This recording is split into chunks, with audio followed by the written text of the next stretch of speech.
आइए जानते हैं भारत एवं देश विदेश के हर जिला, हर क्षेत्र की फटाफट 50 बड़ी खबरों को केवल 10 मिनट में।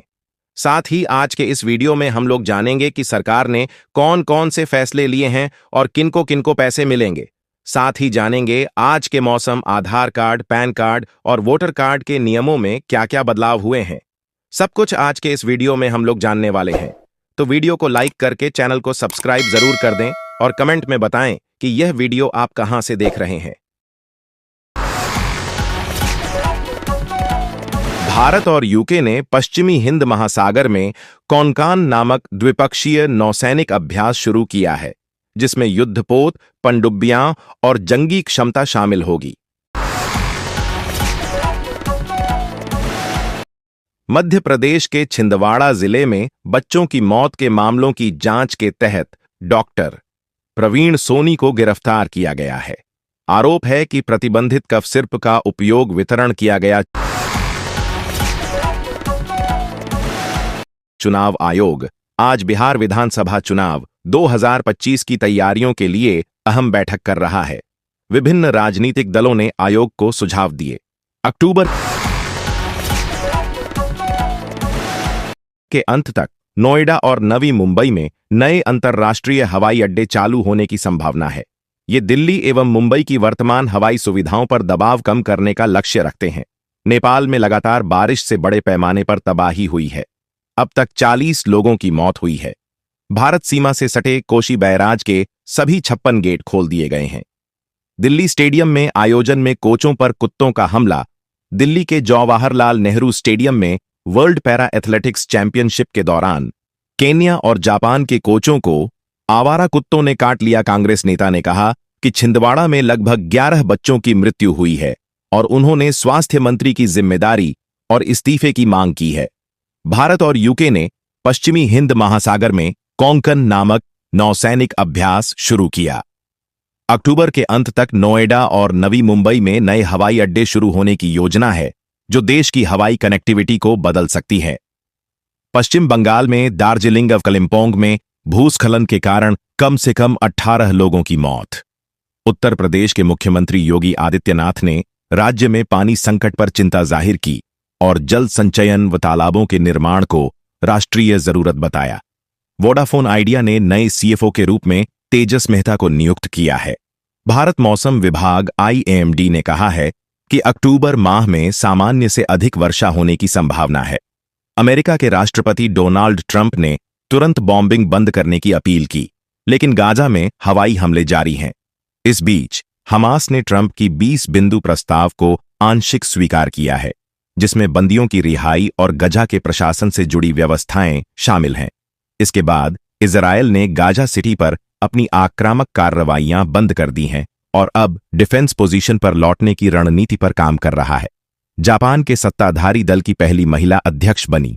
जापान की लिबरल डेमोक्रेटिक पार्टी LDP ने सना टैकोइची को अपनी अध्यक्ष चुना है, जिससे वे संभवतः जापान की पहली महिला प्रधानमंत्री बनेंगी। वैश्विक मुद्रास्फीति पर नया संकट। अंतर्राष्ट्रीय मुद्रा कोष IMF ने चेतावनी दी है कि बढ़ती व्यापारिक शुल्क, टैरिफ्स और कमजोर मांग ने वैश्विक अर्थव्यवस्थाओं में मुद्रास्फीति को अस्थिर कर दिया है। कई देशों में मुद्रास्फीति बढ़ी है, लेकिन चीन जैसे निर्यातक देश कम दबाव में हैं। इंडोनेशिया के पूर्व जावा प्रांत में एक बोर्डिंग स्कूल की बिल्डिंग गिरने से मृतकों की संख्या बढ़कर लगभग 37 हो गई है और अभी भी कई लोग मलबे में दबे हुए हैं। दक्षिण चीन के दक्षिणी तटीय क्षेत्रों में तूफान मैटमो की तीव्रता बढ़ी हुई है। इसके कारण बड़े पैमाने पर लोगों को सुरक्षित स्थानों पर स्थानांतरित किया गया है। चेक गणराज्य के हालिया संसदीय चुनावों में प्रसिद्ध राजनीतिक व्यक्ति आंद्रेज बबिश की पार्टी ANO ने बहुमत नहीं मिलने के बावजूद प्रमुख स्थान हासिल किया है। इस चुनाव परिणाम के बाद देश की विदेश नीति और यूरोपीय संघ से संबंधों पर नए समीकरण बन सकते हैं। ब्रिटेन के प्रधानमंत्री कीर स्टारमर 8 से 9 अक्टूबर को भारत का दौरा करेंगे। इस दौरे पर दोनों देशों के बीच व्यापार, रणनीतिक भागीदारी और कूटनीतिक विषयों पर वार्ता होगी। लद्दाख के मिगला पास को अब विश्व का सबसे ऊंचा कार चलने योग्य मार्ग माना गया है। यह ऊंचाई लगभग 19,400 फीट 5,913 मीटर है, जो उमलिंग ला से भी ऊंचा है। अमेरिका के राष्ट्रपति डोनाल्ड ट्रंप की गाजा युद्ध विराम को लेकर पेश की गई शांति योजना पर हमास सहमत हो गया। ट्रंप ने शुक्रवार देर रात इसकी घोषणा की। हालांकि कुछ बिंदुओं पर अब भी गतिरोध बरकरार है, जिसे विस्तृत वार्ता के बाद सुलझाया जाएगा। ट्रंप ने सोशल मीडिया पर पोस्ट कर ऐलान किया कि उनकी योजना के कुछ बिंदुओं को हमास ने स्वीकार कर लिया है। उन्होंने कहा कि हमास बंधकों को रिहा करेगा और सत्ता फलस्तीनियों को सौंपेगा। उन्होंने इजरायल को आदेश दिया कि गाजा में बमबारी तुरंत बंद करें। वहीं हमास ने कहा गया है कि गाजा के भविष्य और फलस्तीनी अधिकारों से संबंधित प्रस्ताव पर निर्णय अन्य गुटों की सर्वसम्मति अंतर्राष्ट्रीय कानून के आधार पर लिया जाएगा। पटना उच्च न्यायालय ने छोटे अपराध के दोषियों को अब जेल की सजा नहीं होगी।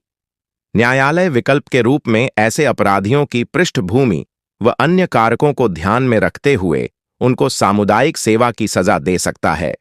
सामुदायिक सेवा के रूप में उनको अस्पताल, नगर निकाय, पुलिस थाना, सरकारी कार्यालय आदि में एक खास अवधि तक सफाई और रखरखाव आदि का काम करना पड़ेगा।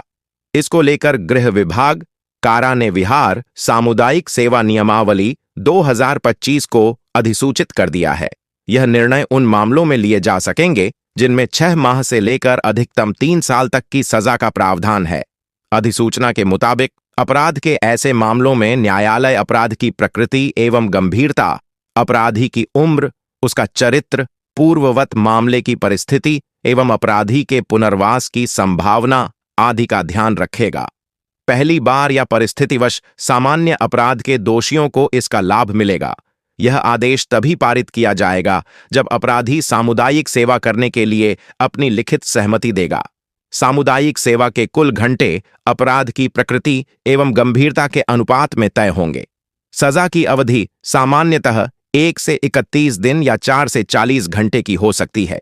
सजा देते वक्त न्यायालय यह ध्यान रखेगा कि सेवा अवधि या कार्यक्रम अपराधी के नियमित रोजगार एवं शिक्षा आदि भारतीय विशिष्ट पहचान प्राधिकरण UIDAI ने आधार के लिए बच्चों के अनिवार्य बायोमेट्रिक अपडेट से जुड़े सभी शुल्क अगले 1 साल के लिए माफ कर दिया है।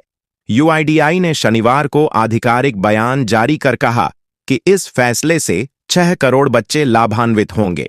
UIDAI के अनुसार 5 साल से कम उम्र के बच्चों का आधार नाम, फोटो, जन्मतिथि, लिंग, पता और जन्म प्रमाण पत्र के आधार पर बनता है। इस दौरान फिंगरप्रिंट और आंखों की पुतलियों से जुड़ी जानकारी नहीं ली जाती है। जब बच्चे 5 साल से अधिक के हो जाते हैं, तब उनका फिंगरप्रिंट, आंखों की पुतलियों और तस्वीर अनिवार्य रूप से आधार डाटा में अपडेट की जाती है। इसके बाद ये पूरी जानकारी दूसरी बार 15 से 17 वर्ष के होने पर अपडेट की जाती है। इसके लिए अब कोई भी शुल्क नहीं लिया जाएगा। पहले इस प्रक्रिया के लिए 125 रुपये का शुल्क लिया जाता है। नए आदेश के अनुसार जिन बच्चों की उम्र 5 से 17 साल के बीच है, उन्हें अब अनिवार्य बायोमेट्रिक अपडेट के लिए कोई शुल्क नहीं देना होगा।